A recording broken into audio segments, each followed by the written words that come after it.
BREWtally Speaking podcast is proudly sponsored by Rockabilia.com. For over 30 years, Rockabilia has been the go-to destination for all things band merch.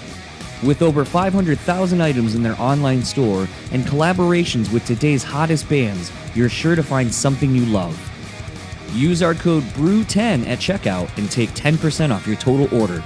So go pick up your favorite new piece of merch now over at Rockabilia.com. And now, on to the show.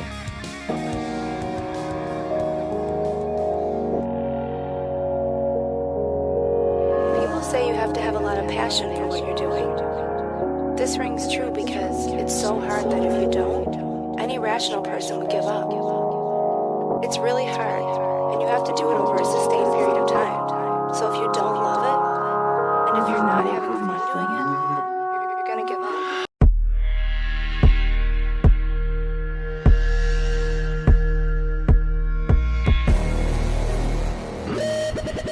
What's up, everybody? Welcome back to another episode of the BREWtally Speaking podcast. I am your host, John, and this episode's guest is the legendary Nick Hexum of 311. He recently put out a new EP, Full Memories. Basically, it is the goal with his solo EPs is Nick is looking to put out, I think it's 25 songs in the year 2025. This is going to be spread over a couple of EPs, the first of which is already out. Full Memories is the latest one to come out. I believe there's going to be another 2 or 3, if memory serves correctly.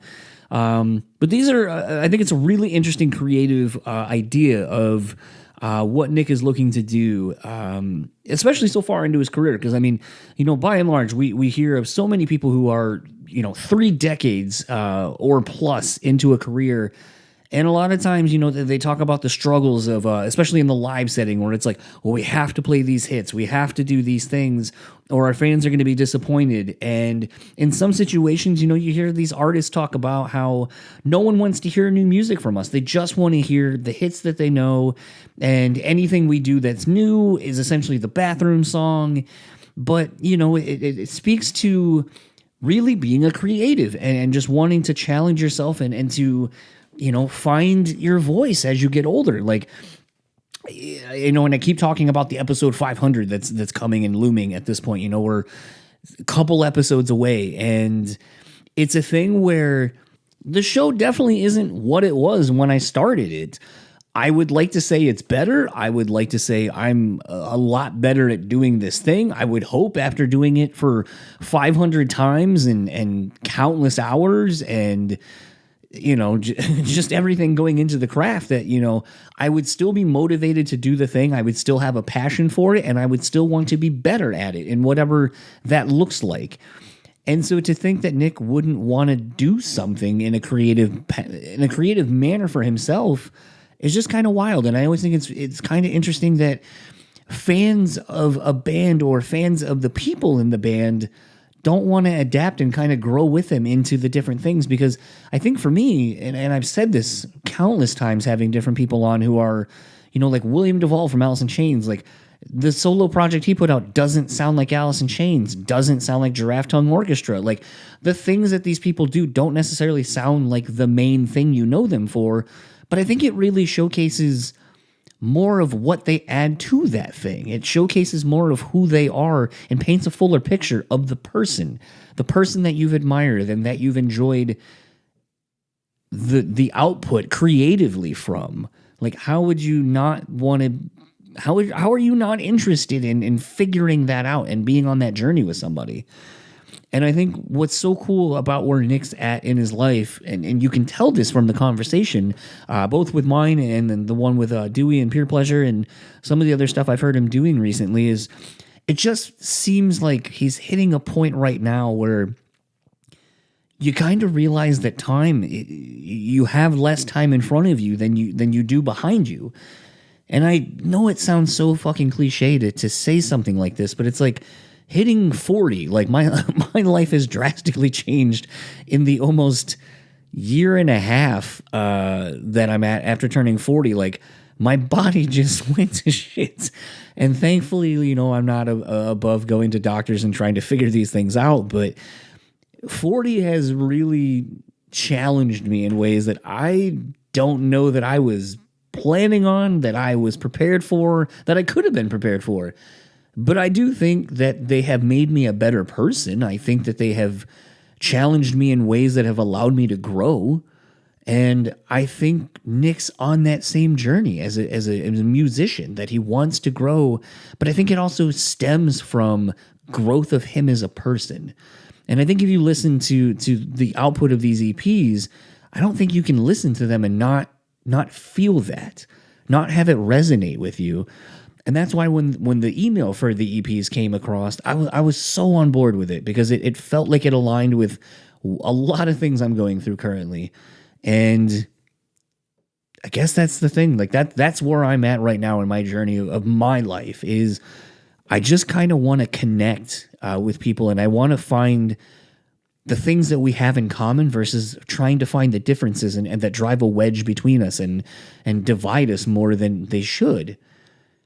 Because at the end of the day, we're all human, and we're all going through this thing, and we're all in some instances, man, we're all kind of terrified of our mortality and our existence and what does it all mean, and asking these big grandiose questions about life. And as you get older, I think those things become more prevalent, but I think in some situations there are those that I tend to find that go toward it and welcome that challenge of figuring it out. And then there are those that I think just push it off and are afraid to deal with those things.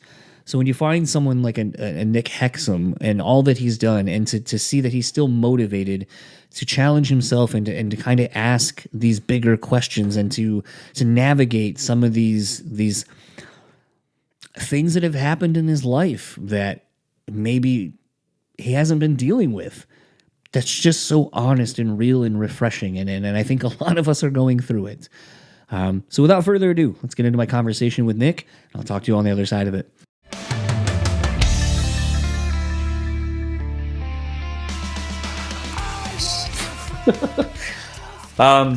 I kind of wanted to kick things off a little bit in light of your trio of EPs and such coming out based on the various phases of the moon. And it was a kind of a funny reminder of a story my wife and I use now as a constant joke. We were driving somewhere and just like happened to look up, and we were like, that is a really like insane looking moon. Like, is that a full moon? Like, what is that? And, we ask Siri, like, what moon is out today? And they're like, it's the waxing gibbous moon. We had no idea that that was even a thing, that it had such a wild name. And ever since then, we always say, when someone's like, oh, I wonder what kind of moon this is. Oh, it's a waxing gibbous. And I would say at least 85% of the time it is a waxing gibbous moon, even though I couldn't tell you what properties make it a waxing gibbous.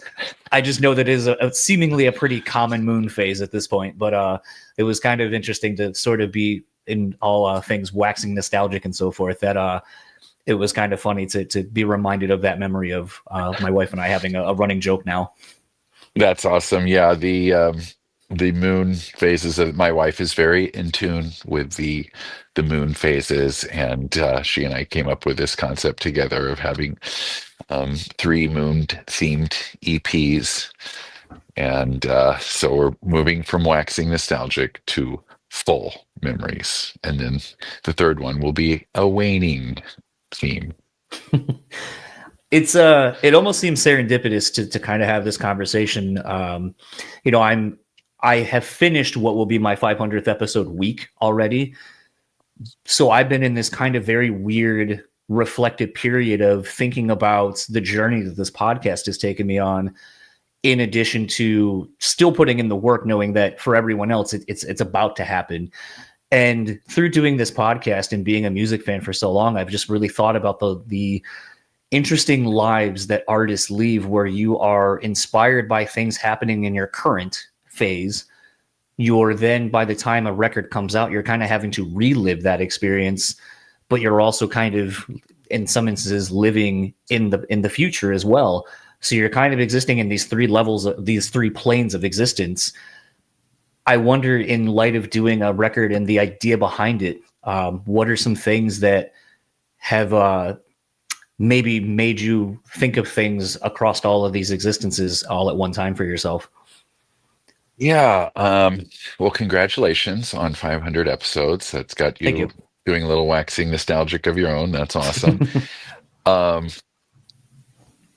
I definitely have nostalgia like anybody else, but I hadn't explored it a lot musically. And the song 1978 on the first EP that I wrote with my sister about what life was like in when I was 8 and she was 10, and we were into adventures outdoor mostly in Omaha, and what passed as technology back then was like a slinky or a magic 8 ball, so it was a very different kind of lifestyle back in 1978. And I hadn't done a lot of nostalgia. I mean, other artists do. I thought was interesting is like the Beatles, they've got a fair amount of nostalgia. And during their career, like a song like "In My Life" or "Two of Us," where they're looking back at what are they, like 28 at the time? So the fact, I just I'm double nickel now. I turned 55 a couple days ago. Happy belated. Thank you. I just, and also the whole shutdown of COVID, and then all of a sudden when we got going again, I'm like, I wouldn't call it like a midlife crisis or anything because I feel like I'm usually processing things pretty well, but I'm like, you know what? There's only so much time. And so I am going to get my creative output going. And I the 311 will always be my life's work, and my first priority. But getting everybody together and stuff like that, I'm in a phase where I want to put out more stuff than maybe the rest of the guys do. So I wanted to open another avenue in addition to 311. So that's kind of all what led to it, and also like reading Rick Rubin's book where he says, um, writer's block comes from perfectionism, and so the way to combat that is to have frequent releases. And having so much buildup of like 4 years between albums, that it's much better to just keep putting stuff out more frequently. And in this digital age, you don't have this huge, barrier to entry that you used to have with CDs or whatever, to have to distribute it all over the country. So let's take advantage of it and open a new avenue. And that coincided with me getting interested into really earthy organic instruments like this baritone acoustic guitar and my mandolin and my pedal steel and just more old timey stuff. It's funny. You're. I don't typically like to write questions or anything before doing this. I like it to be more natural, like a conversation is. But I try to think of things ahead of time, so maybe like if something presents itself, I could be like, "Oh, here's kind of something I was thinking of."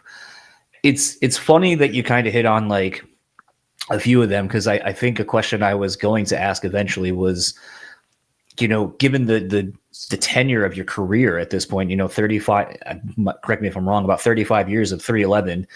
Yep. Has your why changed? And if so, how? I think that, we always were driven by hippie ideals of bringing people together.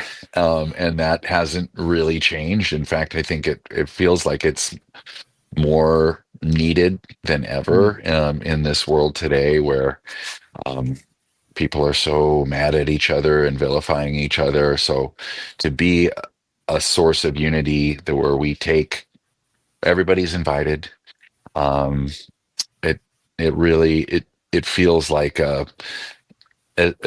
as much a mission as as a career. So um, and of course there comes new whys when you start having kids and different things like that. But yeah, 35 years in, I'm cool with being the elder statesman, to be like um to talk about all the experiences that we've had and know that it's really unique to be able to keep a band together for that long and share what we've learned. I mean, there must be some sort of a culture of loyalty within our band. Everybody in the band is on their first marriage. You know what I mean? Like we're people that like know how to work things out. And so I guess to share whatever we've learned and pass it on, seems like a pretty fulfilling mission for us. It's interesting you say that you're all on your first marriage, because I think obviously it correlates to the band even as well.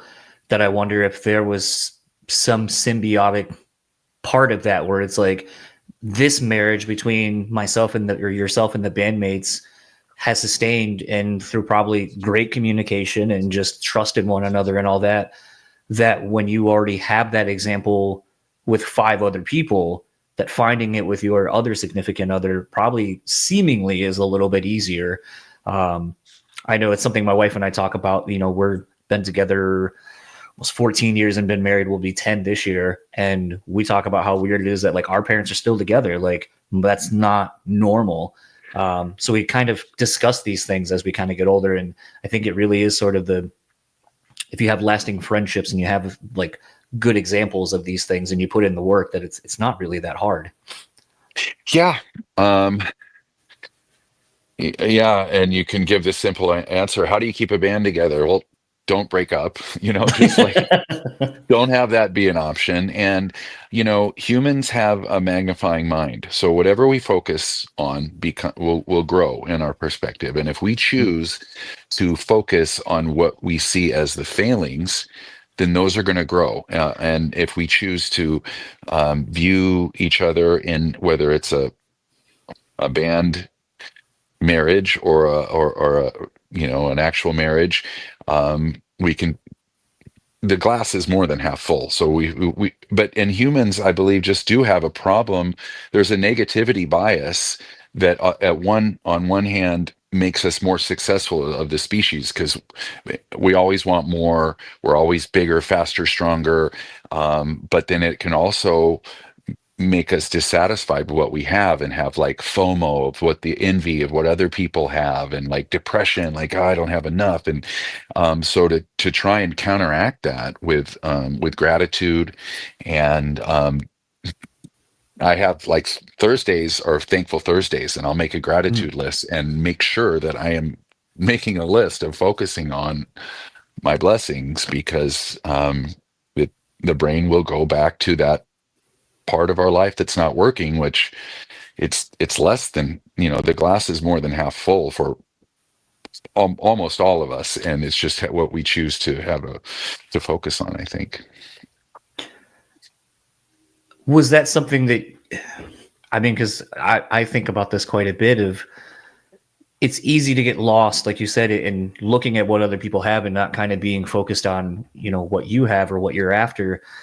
And I think something else I've been thinking about in the journey of, 500 and, turning 40 last year and all these things is, I think we're so conditioned, at least my age range and probably back, that you just do the work. You put your head down. You don't often take the moment to kind of look up and see where you are and reflect on the journey, and kind of at times get motivated to be like, oh man, this is really cool. Like where I'm at and what we're doing.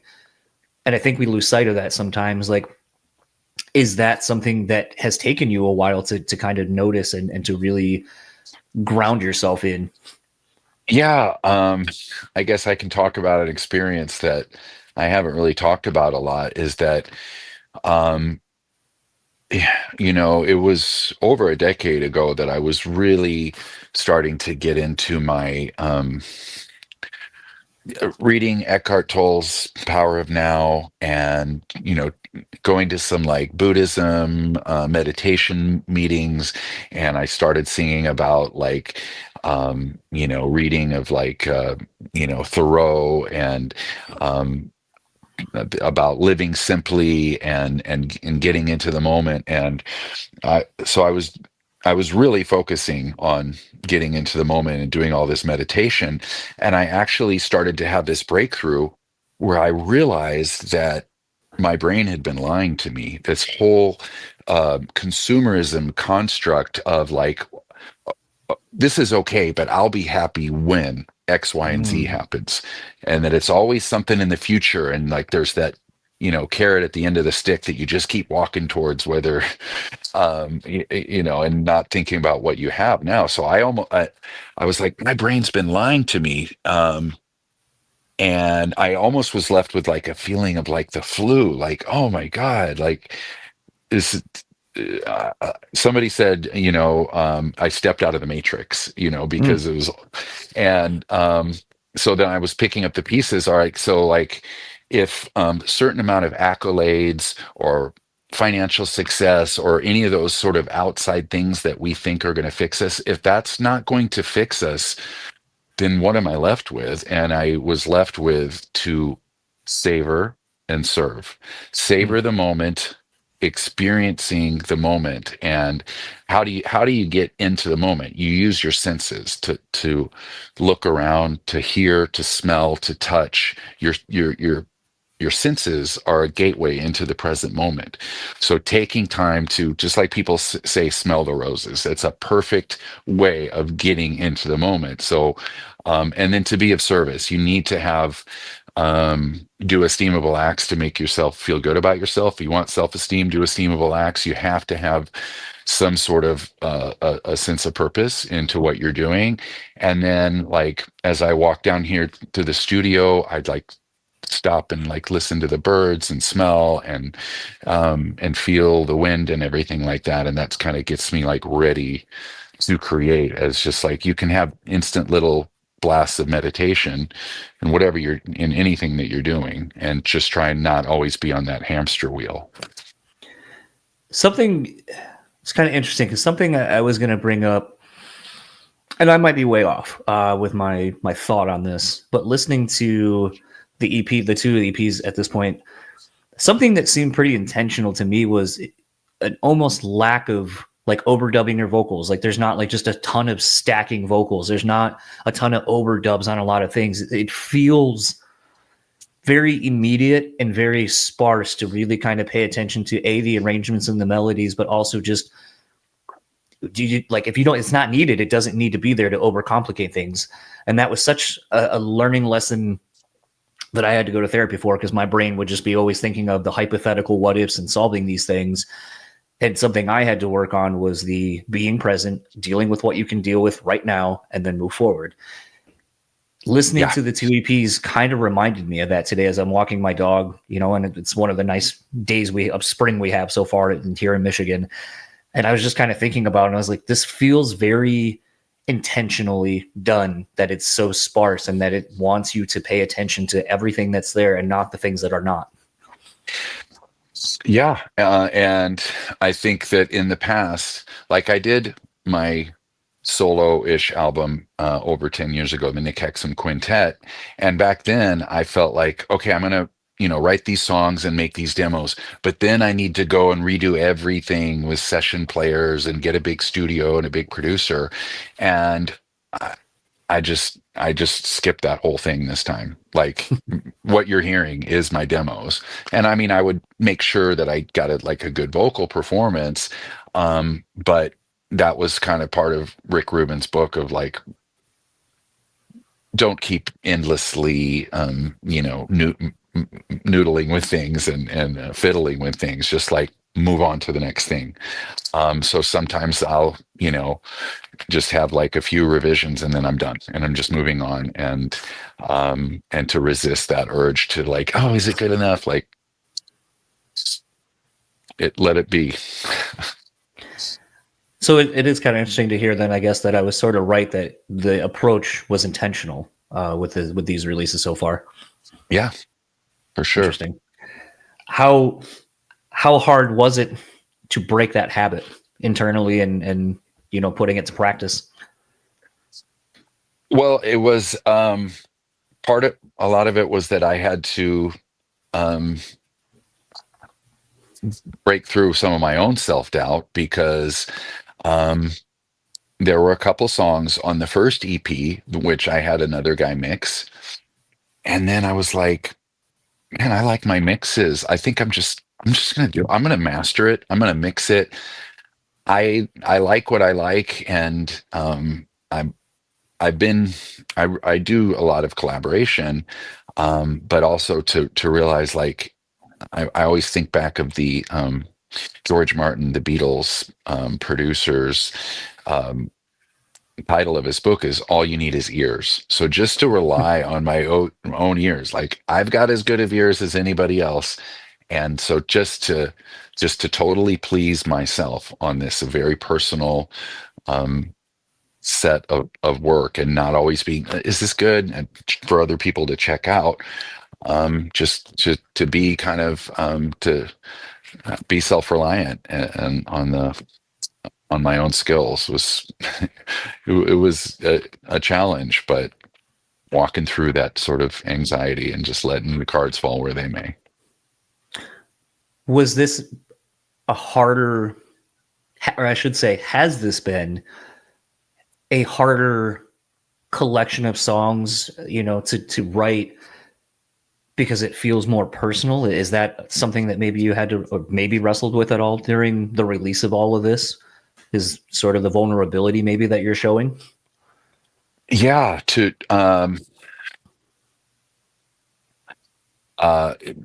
another book that I have mentioned before, it was Saved by a Song by this woman, Mary Gaucher, where she talks about make yourself talk about those things that you are trying to forget, because they're still there. And if you have the courage to be that vulnerable, to talk about whatever painful thing it might be, people will relate with that. It'll help your healing, and people will relate with that. And I mentioned earlier about you know my bandmates being on their first marriage. We're actually all from, almost, one guy has parents that are still married, but all the rest don't. Uh, so for me to talk about the pain of my folks splitting up in a song, which isn't part of these first two, but to go into that pain, and realize like that's something I don't want to think about, but I know that it's still bothering me. And also, maybe that's why the pendulum has swung the other way. Like I don't want to put my kids through that. So I'm going to make sure that I'm going to um, do the work to have a healthy marriage. But so it's just to even talk about stuff like that, I've never mentioned that before in like an interview. So to write songs about it, it just takes courage. Another great book that I'm in the middle of reading, my sister recommended to me, is Daring Greatly, about the rewards of if you have the courage to be vulnerable in all areas of life, but especially in art. So this is just me kind of processing these things, um, and sharing them so people can relate and have a shared experience. I've heard it said before that a problem shared is a problem halved. When you're sitting with it by yourself in isolation, it seems so much bigger and if you learn to get it out, then it really loses some of its power over you. I honestly couldn't agree more. I think something that's been kind of incredible, I mean, again, not to make it about me, but in the journey of this show and kind of hitting a major milestone, it's been interesting because there was a point where after going to therapy, I kind of realized that I should do the show more like therapy, be in the moment, have a conversation, don't plan it out to the T where I don't let spontaneity happen, because that's kind of where the good stuff is when you have a connection and you just kind of let it happen organically.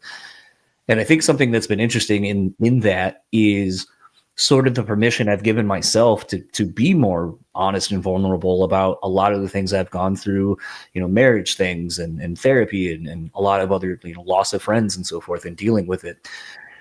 And it's interesting that when you do that, and I think especially being a man, usually talking to other males on this, that it's been interesting to see that the feedback being so positive and like people being like, oh, this is how I felt about these things. And I never knew people talked about it like this or like so openly.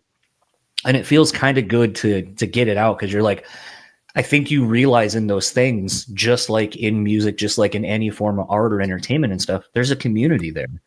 We know that it exists, but we just sometimes, I think, forget how deep and how far reaching it can be beyond just the surface level of I like this band or I like this thing. We're a community and we're all kind of tapped in. I actually was thinking about a lyric and I wrote it down so I didn't get it wrong. On Cosmic Connection, you have a line, with the hopes and fears and the dreams of our own, I choose reflection on the cosmic connection. We're all in the same collection. I think too often as I get older now, I realize that the universe seems to, if you're paying attention, will kind of reveal itself in different ways. Selfishly, I'll say in getting older, psychedelics have definitely kind of, with therapy tools I've learned to be more present and grounded and just kind of seeing things. I definitely am more in tune now with like when my body, like when I notice energy of people, that usually the universe kind of tells me how people are and what they're about. You can just kind of sense it. You can feel it. So being more in tune with those kind of things and thinking about that line the last couple of days, I just feel like it's got to be kind of interesting for you to have all these reflections you're sharing with everyone. But I wonder, has there been something else revealed recently for you where you've noticed something different about the people around you or the world around you at this point? Yeah, I mean, when I have the courage to be vulnerable, people appreciate it. But I think that I had um maybe, fallen into at some points where I was just like giving a sort of glossy image of myself and not revealing those hard truths. And then I knew that that was something that I needed to work on. But when I was first dating my wife, she said something super heavy to me. She was like, we're hardwired to seek relationships because we need to relate. It's the key, the root word of relationships is to relate. Um and I was like, yeah, and it just kind of informed that what music making or art making or writing or podcasting or anything is at its heart is the desire to relate and facilitating that, and that I also could see in myself that um every time I reveal something about myself, it may be hard at the moment to let myself be vulnerable, but the rewards are there because people are like, I so relate. Same, so it all signs pointed to like let's get even more let's get even more vulnerable and find the dark caves that we didn't want to go in again, but they're those are still affecting us today. I mean, so much of these developmental experiences that we had from our childhood, and I mean trauma, yes, but even just fears and doubts, and um, that there's always more processing to do, and art is such a great way to do that. You had said something a little bit ago, talking about some of the different instruments that you used when making these EPs. Were those intentional? Because to me, like when I think of like a banjo, when I think of an acoustic guitar, there's something like you feel them. They literally and figuratively resonate while you're playing them. Were those conscious decisions and like same with the piano, even like, were those conscious decisions to be the tools that you use to express yourself for these? Yeah, I mean,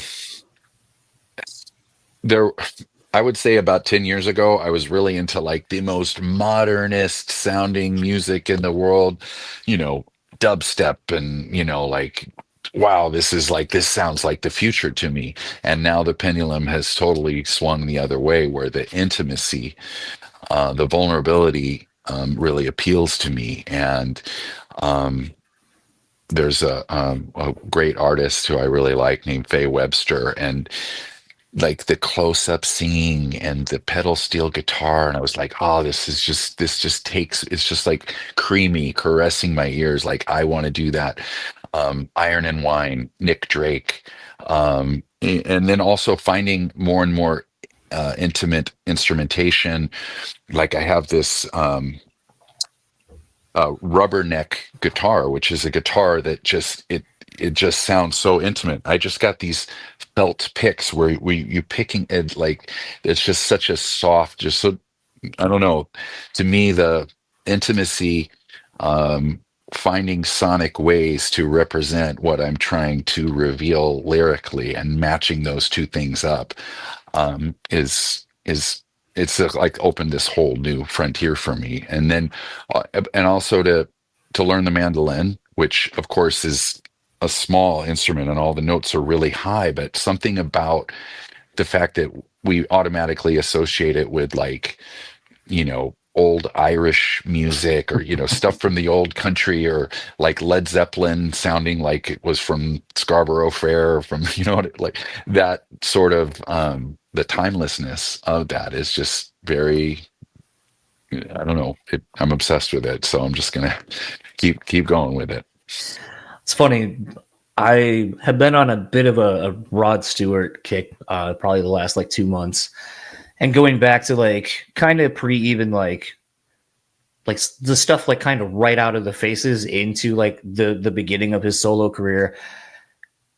And I was sitting there one day and I was like, God damn, this motherfucker put like a mandolin in like fucking everything. Like, Yeah. but you just don't recognize it as much until you're like, once you hear it, you're like, oh, it's there. Oh, it's there. It's in this song. It's in this song. And you're like, wow, okay. Like, just kind of going back and realizing like how much of, as you're saying, like kind of his influence is probably the music he grew up listening to, and finding a way to bring it into this newer sound of what he was creating at the time. And it's just kind of interesting because it's not really an instrument I feel like you hear very often, except for something more recently that I've been really getting into is the last like two Harry Styles records, because they feel like that Bowie, those like 70s era, like classic rock, like everything sounds really good, warm, organic, but it has like today's kind of pop production over it. So it's been kind of interesting to sort of see these like weird through lines in music that's several decades removed from one another. Yeah, that I've got a Rod Stewart story that, as I was just, the cool thing about streaming is that you can take one song you like and let it make a radio station out of that. That'll expose you to other similar stuff. And I don't remember what the key song was, but it led me to Maggie May, the Rod Yep. Stewart song. And I was just so, like, the acoustic guitars and everything were just caressing my ears. And I let it, and I went to the end to see all the players that played on it. And I was like, no way, Fred Tackett from Little Feat, who's our good family friend and neighbor's father. Fred from Little Feat has been like a Topanga resident forever. He was showing up at Topanga Elementary to play in my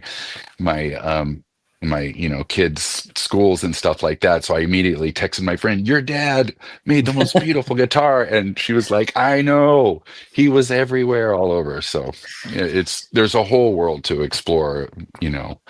Whatever, there's always new stuff to check out, and it's a lot of fun.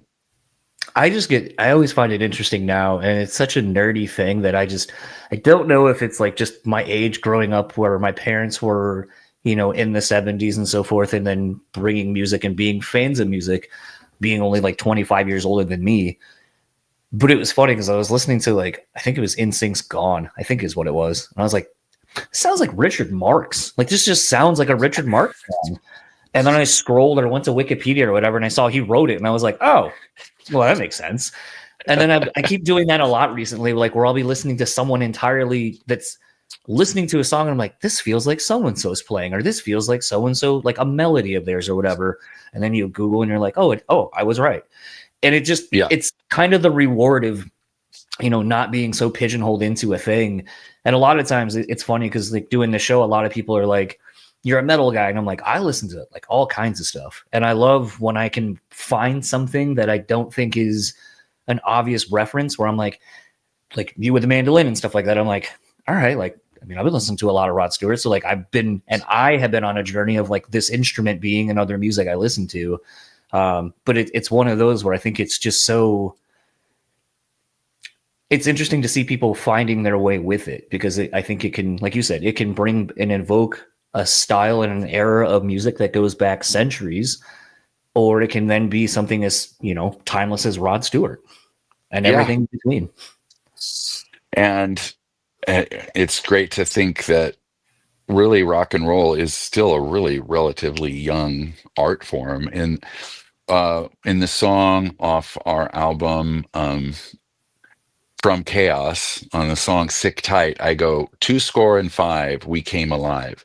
And everybody was like, what did you mean by 2 score and 5? What are you talking about? And I was basically doing the math that it was like 2 score and 5, like 45 years since rock and roll started. When that album came out, I was saying like, 1954 as maybe the beginning when people started calling it rock and roll and stuff like that. But relatively speaking, it's such a young genre that has just exploded in so many ways. So to be kind of a historian and checking out all these wonderful documentaries and Song Exploder and just all these, there's just so much fun stuff to learn that whether you're actually, a musician or just a fan, and it's just a never-ending journey. Well, I mean, I feel like this perfectly leads into something I was thinking about, on the upcoming EP. You do a Chapel Roan cover. And something I think about quite a bit is the importance of still being a fan. I know in doing this podcast, there was a while where, honestly, I kind of had fallen out of love of listening to music because it felt like a job. It felt like a chore. Like I had to find some different way through this thing so I could have a more poignant conversation than the next person during the middle of a press junket. Right. And I was reminded when a band that I was really into, the band broke up with the solo art, like the singer. I think you're getting a phone call.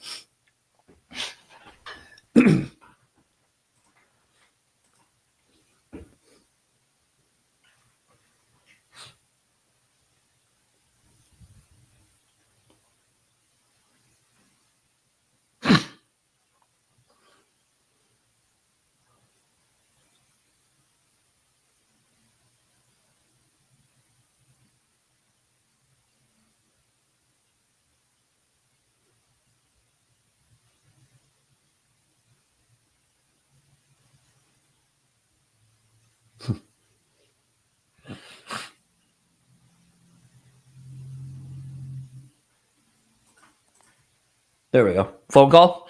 Yes, I'm so sorry. I just put it on Do Not Disturb now. Hopefully that won't happen again. No worries. But anyway, what I was saying was, it was a thing where I remember getting the email about the tour and this guy's solo record, and I was transported back to being, in high school and being a fan, and I was so excited. And that was kind of the rebirth of being a fan and remembering what it means to be a fan of things, and allowing myself not to be too cool to be at a show and feeling like the connection with the crowd and these songs and so forth. And in thinking about that from your perspective of how important is it for you as an artist to still be a fan, but to be a fan of newer artists that are coming up and finding inspiration in that? How important is that for you professionally and personally at this point? Yeah, no, I think that's really important. And to get to experience music through my daughter's ears and eyes, the three of them, they turn me on to some really cool stuff. I'll hear them singing a song and I'll be like, who is that? And they'll be like, Faye Webster. She's like the new Taylor Swift. I'm like, let's put it on. Let's check it out. Or, a couple years ago, I did a cover of Billie Eilish's Ocean Eyes, which, got added to a whole bunch of playlists and kind of took on a life of its own. And that was because of my kids' music. And now through, this Chapel Roan song is just like such a well-written song. And it just really spoke to me because it tells the story of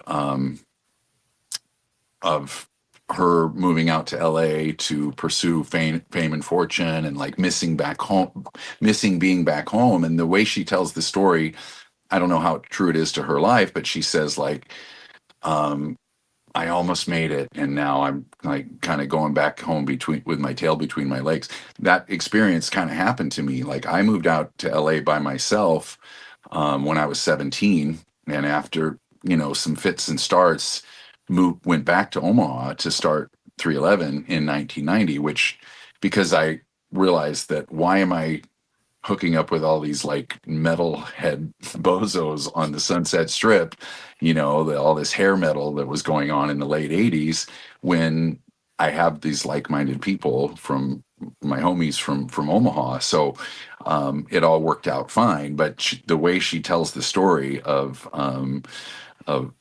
missing being in Missouri for her, Nebraska for me, but it was just a really like uncanny similarity to my life. So I was like, yeah, I got to cover that, but I'm going to do it going along in this Americana style that I'm currently into, with lots of acoustic guitars and pedal steel, and just through happenstance, I got the number of this guy, Rami Jaffe, who's he plays keyboards in the Foo Fighters. He's like, That's right.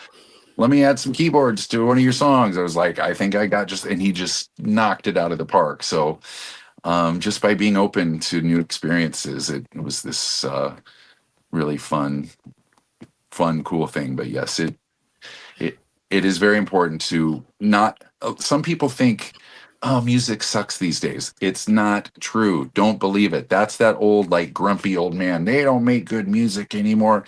That's because you've closed your mind to the sonics of it. There's still wonderful music going on.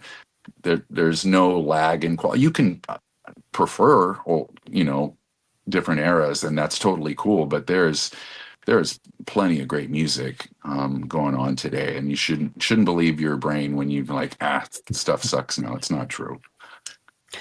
It's funny. I remember having Dennis DeYoung, formerly of Styx, on here, and it was interesting talking to him because his approach to kind of everything. And granted, I get it. Like at his age, and I'm saying this kind of paraphrasing, it's not necessarily diminished returns, but it's like your fan base isn't that demographic of fan base isn't going out buying records anymore. They don't have iPhones. Don't even know how to use iTunes or Spotify or anything like that. So they just kind of aged out of like being still with things and kind of following an artist. And at one point, though, it was interesting because he was kind of saying like, it's your generation to me of why the music industry is kind of in the shitter with like streaming and all this kind of stuff. No one cares about the albums. And it was kind of interesting because, like, as you said, like, something I liked about what you said was like, I like the fact that I can put these out. I don't need a traditional release schedule to do something when the creativity is still there and I'm still excited about the thing versus I was excited 3 years ago. Yeah. Like I can do something and there can be more of an immediacy and I can connect with people. And if it's not for someone, if these EPs aren't for someone, maybe the next one will be in a year or so. You can kind of be more up to date as an artist with your fans, and we kind of all can go along on the same ride. And I had to remind Dennis, though, I was like, your generation as the fan, you guys were all about the 7-inch singles with a B-side. So what did you push? A single, just like it is now. I go, but your generation as the artist kind of fucked yourselves because you would put out a record, you'd front load it with 3 or 4 hits, and then the rest would be shit. And you know what? People got tired of spending, especially when CDs first came out, got tired of spending $30 on a CD for 4 songs. I was like, so yeah, you can go ahead and blame my generation for ruining it with, iTunes and Spotify and all this stuff. But it started, that idea, that concept of a la carte music started back in your generation. And your generation of artists kind of ruined it for everybody else by not doing the work, essentially. Yeah. Yeah. Although me and my sister were just the other day talking about the Styx concept album of Paradise Theater, how we would just jam that whole thing all the way through, like because it was a cohesive kind of thing. But yeah, What, but the thing you mentioned about the, aging out, I would be lying if I didn't say that that was a little bit part of it. Like, hey, people are still paying attention to when I put out new music, and that isn't going to happen forever. So I want to take advantage of it now while people are still paying attention. That isn't going to go on forever. So that's why I wanted to, strike while the iron's hot and put out more music. And I'm very excited for when 311's ready to go and do a follow up. Like the creativity feels like it's really flowing right now. Something, I mean, I know you guys 311 that is put out a record. I want to say last year, if memory serves correctly. Late last year, yeah, yeah. November, yeah. So, had you, with the way you were approaching the songwriting for these EPs, were you in the middle of that when writing this last 311 record? Well, if to be honest, the songs that I put forward for 311's Full Bloom had been written a couple years earlier, and I had already had 5 songs that I absolutely loved, and so I didn't need to I need to leave room for the other guys too. That basically was like half the album was the 5 songs that I put forth for the album. So I was free to work on other stuff because I'd already submitted more than my fair share on Full Bloom. Well, then, okay. So that brings me to the question. Given what you've gone through in the songwriting process of the vulnerability and kind of the journey that these EPs have taken you on, are you going to bring that approach into 311 and see maybe how that works in a different environment? Yeah, I absolutely. I totally believe that this exercise in, vulnerability has made me better and will inform my stuff for 311. And it's not like, there's been some times when I, did get very revealing in 311 in the past. And, like we have a song off the Transistor album called Use of Time that is very, important to some of our fans because they say it's like, describing what like depression can feel like and like working through it. So I definitely have had times of vulnerability, but now it's like, now that I see that it's the true north of where an artist should go, I definitely would think that this would carry on into anything I write, no matter where it's coming out. I just think that would be kind of interesting because I know in talking to a wide range of people who, they have one main thing, but then they do side projects, whatever. A lot of them kind of say they're able to compartmentalize, well, this clearly is for this, and this clearly is for this. And I always find that interesting because I feel like to do that, I think is really interesting because I feel like you're kind of limiting yourself to a degree of what could be if you're like, well, this thing has to sound like this. And the funny thing is almost anyone you talk to is like, well, I don't want to be pigeonholed as a rock band or any one thing. I want to be able to be free to create because I'm a creative person. So I find it interesting when people have several outlets that they will still find a way to box themselves into what they are. So I kind of wondered if throughout this process, if potentially you were like, no, 311, I know what 311 is and it needs to stay this thing. Or if you're willing to kind of bridge the gaps, I guess, between you solo to you in 311 that's another thing I love talking about is sort of the dance you have to do as who the perception of you is versus who you really are.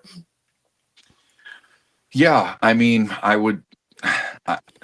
the vulnerability thing, I would certainly can easily carry over and should always carry over. That's like the cornerstone of what makes good lyrics. So to have that kind of breakthrough, but sonically speaking, I would probably say that the banjo would only fit in on the Nick Hexum solo stuff, not in 311. But there are other things that sonically could go either way, and it'll be interesting to see.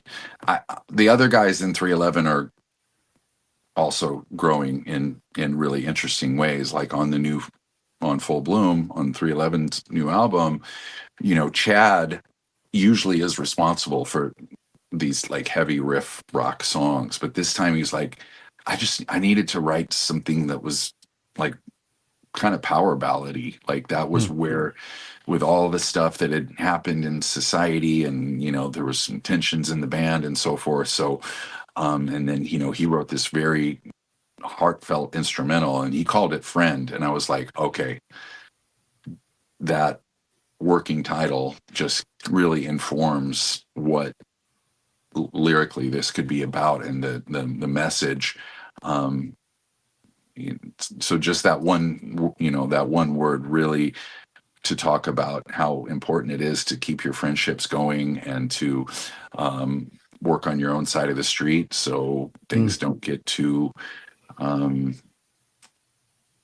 far gone, so there fractures can't be repaired and so forth. So that's a very powerful song that does get really, really vulnerable, and was such a kind of a relief to our fan base to hear about, of us reflecting on how important the friendships in the band are. So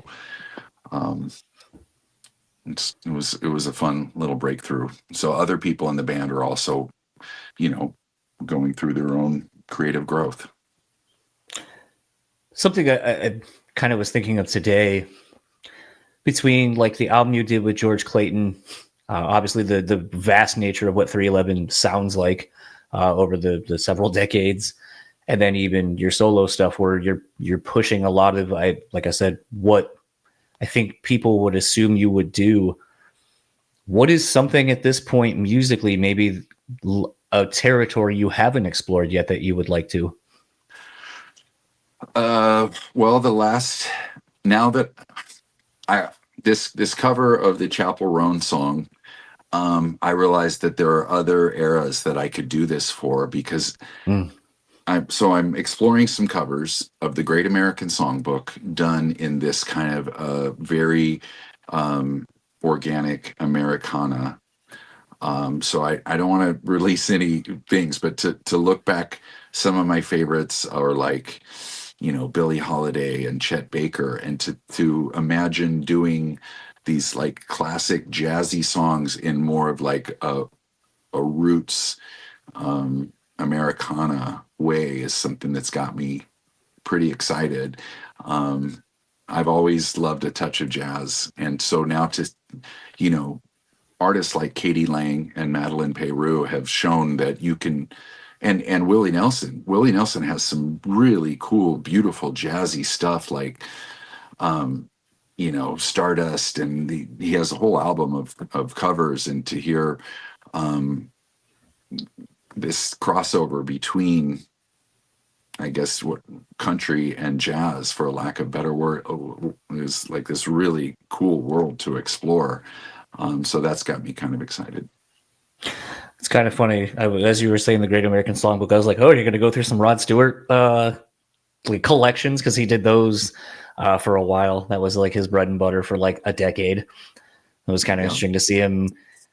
I mean, I always think of that MTV Unplugged when he's like, it's really hard for me just to sit here because I'm used to running around. And it's weird to like think about, like, because I just saw him a couple years ago and he still is the same performer, but he did for a little bit, like kind of dip into some of those covers. And it was just like, it's so weird to see you like get all dressed up, and it's kind of like an intermission of sorts where it's like, all right, we're going to chill out. We're going to bring it down.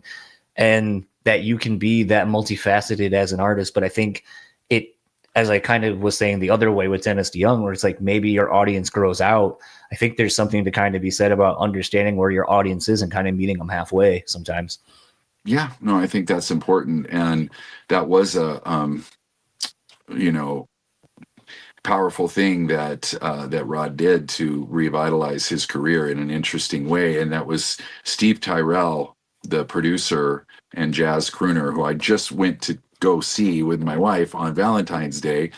And because his musical director is a big 311 fan and has become friends of ours. So shout out to Isaac Klein.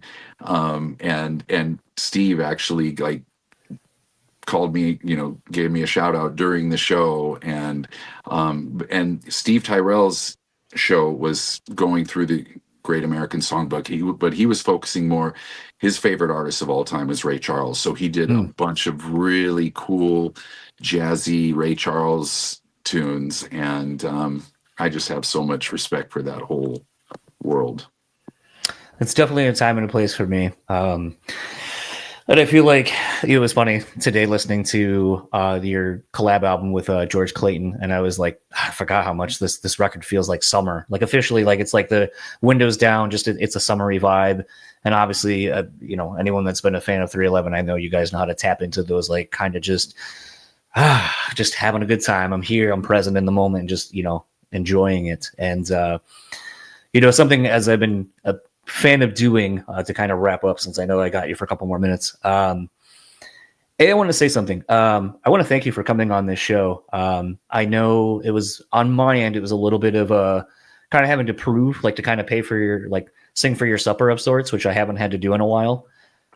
But it was a thing where it reminded me that if something's important enough to you, you'll take the time to make it work if you want it badly enough. And I didn't know where this conversation was going to go, obviously, but listening to the music, like I kind of really was tapped into the vulnerability and the honesty of being present in the moment and saying these things. And that's something that has, I think for me, been something very important to kind of have on this show. And while I know maybe the demographic isn't like of this record or whatever wouldn't be what you would assume would be on this show, I'm very appreciative that, you took the time to come on and have this conversation with me. So thank you for doing this. Cause I know you could, like, I just heard you like a couple of months ago on fucking Bert Kreischer's thing. And I was like, all right, like I curse and I'm kind of like in the same boat as him. So I guess like, I guess I could do it. It kind of gave me the permission to really want to seek it out. But it kind of showed me that I think you're more accepting to go and kind of be on a bunch of things, because you are not one dimensional. You're not a thing. You are a living, breathing person who is into a lot of things. So thank you. No, thank you. And this has been a fascinating discussion, and we've gotten into a bunch of areas that I don't think I've talked about before. So that's a huge win. And I hope you didn't feel like there was any resistance. I'm not aware of any of that. They just brought it to me and I was like, sure, let's go. Yeah. But I love what podcasts have become is a cool thing. Because on Bert's show, we were talking mostly about fitness and, a little bit more surface kind of stuff like this. So to go deep on this kind of stuff that we're talking about is like just right up my alley. And I appreciate the, thoughtful reflections that you made on all my different little side projects. Last question for you. Where can anyone find you, or anything you would like to plug online? Well, I've started getting nickhexum.com going, and, usually my Nick Hexum is my, Instagram and X, and Nick Hexum 311 on TikTok. And like I said, there's going to be a bunch more of, if you like going down a rabbit hole with me, there's a lot of new music coming out in this kind of genre. And something we talked about earlier, I'm keeping my expectations super low, because I know anytime I do something kind of new, it takes people a while to get used to it. Like even when I did my quintet album, at first it was like, oh, this is very soft. Like, I don't know if I like this. But then after a couple of years, and people are like, when are you going to make another quintet album? So just to kind of know that, like, it can just set it free and let it have a life of its own, and just to keep moving is fun and somewhat nerve-wracking for me. So thank you to anybody that supports it. Absolutely.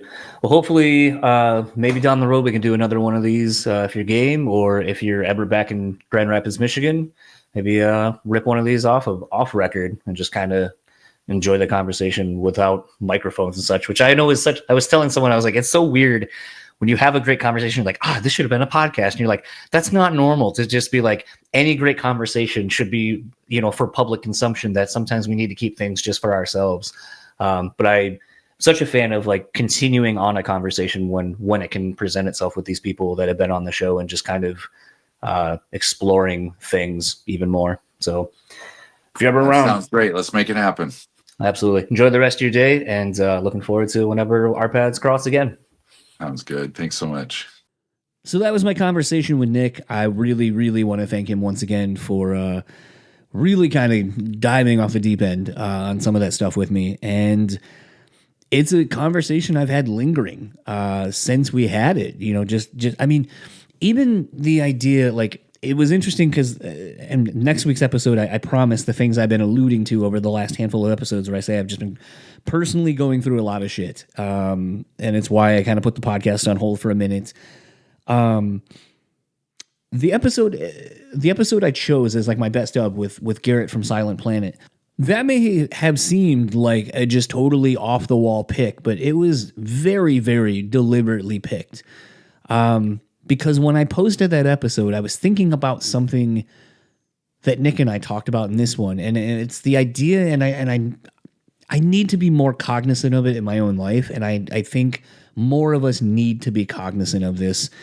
But it was something that I remember talking about a lot more with Garrett, which is the idea of being present and being grounded, more importantly. And there was something in this conversation with Nick that I kind of had latched onto when listening to the EPs, which is everything felt very intentional. Like they are songs, and the instruments used are things that resonate and vibrate, literally and figuratively, with you as the person playing them.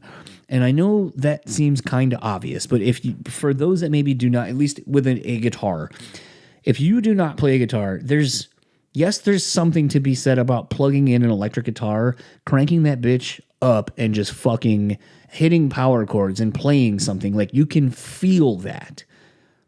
But there's something acutely more personal when you have an acoustic. You hold it against your body. I mean, very much like you do with an electric, but because of the way the body is shaped and the way that the sound comes out of it, you feel everything you're doing. It feels so intentional, and there's nothing to hide behind.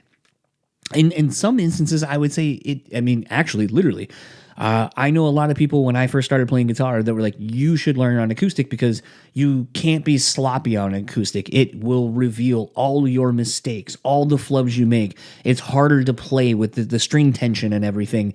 It demands more out of you. And as I've been getting back into playing my own acoustic lately, like, I have been preferring the acoustic over my electric because I think I just need that groundedness, that resonance, the vibrations, the feeling I get when I play and put that acoustic in my hand. And to think about how intentional it seemed, how bare bones these EPs seemed as a listener, it felt like it was so intentional because Nick needed to not hide behind anything, let his voice and his lyrics be heard, and have the music resonate with those words. And I thought it was just so profound, and it's something that I should do it so much more. I really should get back into trying more of getting into meditation, getting back into these things that kind of ground me in my reality, in the things around me, and just kind of shuck all of the noise and all the things that aren't important. It's something, another word I use a ton, intentions. It's something I really, in the last little while, I need to be better about. I'm trying to be more mindful of it. When I find things that tap into that, I really try to be in that. So I hope you give Nick's 2 EPs a fair shake. I think it almost feels a little disingenuous currently to promote the EPs because I almost feel like it's like a Netflix show. Like my wife and I just finished 4 seasons just came out, and basically it is the story. It's from an old, I think it's an 82 Alan Alda movie.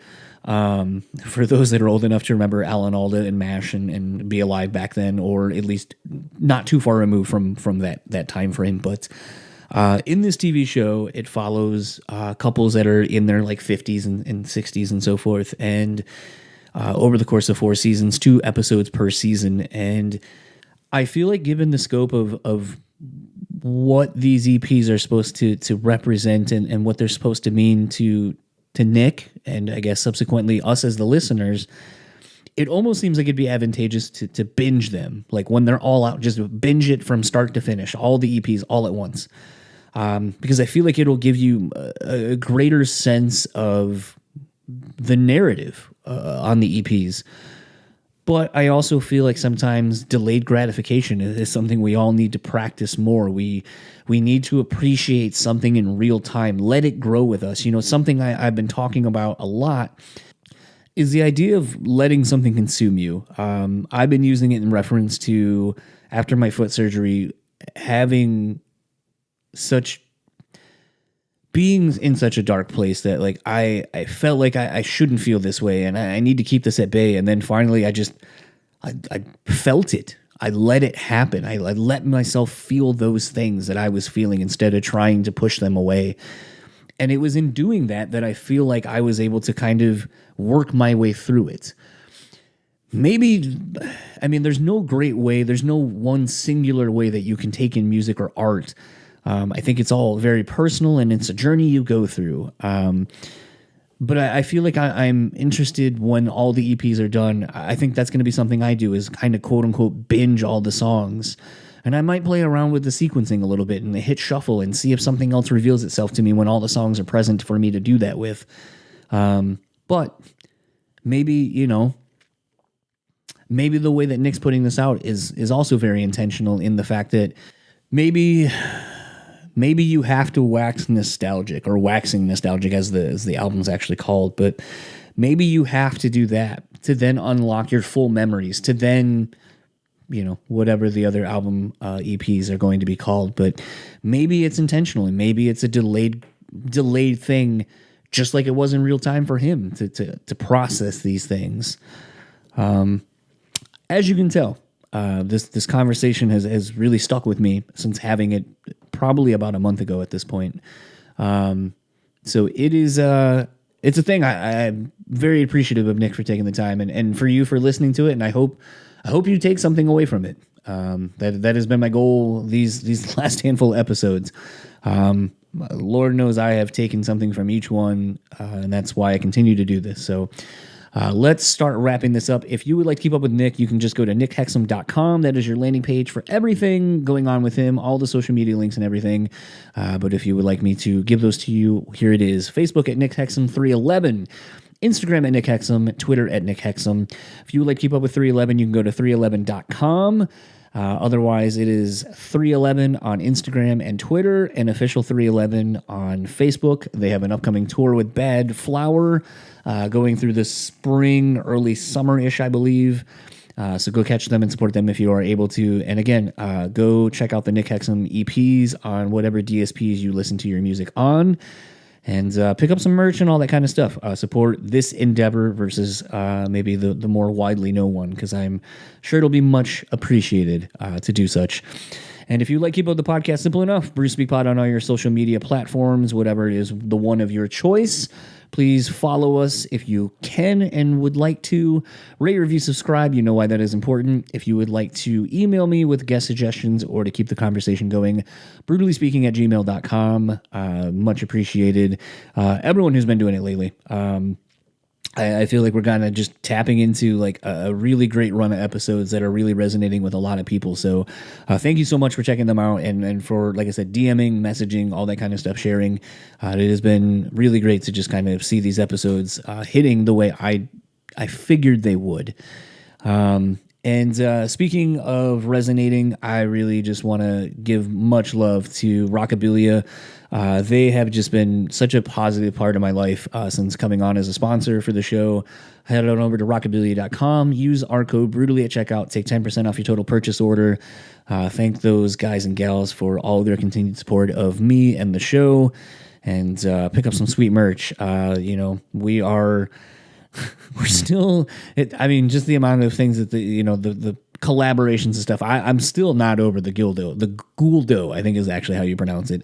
Apparently, there's something coming out for Father's Day. I don't know what it is. I still need to get that information out of Frankie because I feel like it's going to be something awesome. But so many great collabs, so many unexpected things that you may or may not know that you want or need, or for somebody else. So support them for supporting us. And for the Brutally Speaking podcast, I am John, and I will see you all next week where I have Jesse Leach of Killswitch Engage coming. That is the episode that I have been saying that things will be revealed as far as what I've been going through more in detail. And boy, we hit the fucking ground running on that one. I am immensely proud of that one, and I couldn't think of a better episode to follow up this one with. So until next time, enjoy the rest of your week, and I'll see you all then.